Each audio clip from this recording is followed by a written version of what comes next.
Mga kapuso, ilang linggo na lang, Pasko na. Ang mga kababayan nating naghahanap ng maganda pero abot kayang Christmas decors, dagsana sa Dapitan Arcade sa Quezon City. Balitang hati ni Susan Enriquez.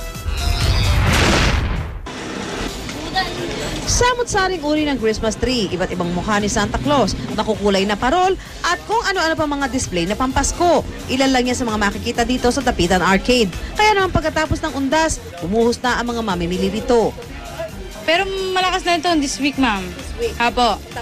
Okay lang naman po. Lalo na po pag Saturday, Sunday po. Kita naman sa mukha ng mga mamimili ang tuwa. Bukod daw kasi sa mura, pwede pang tumawad.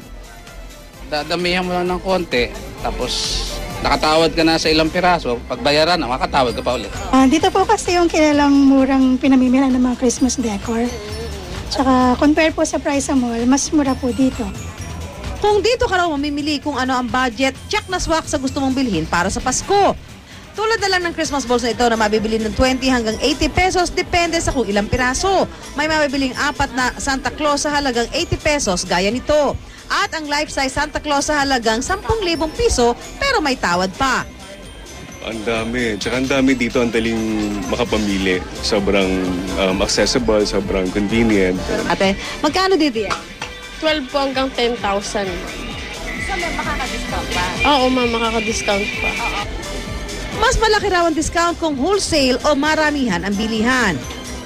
Ma'am, katulad ng Santa Claus po, ito po yung 4-in-1, 120, 80 na lang yung makukuha pag wholesale po. Kaya di katakataka sa dami na rin ng mga nagpupunta, pati ang kalsada halos umapaw na sa paninda.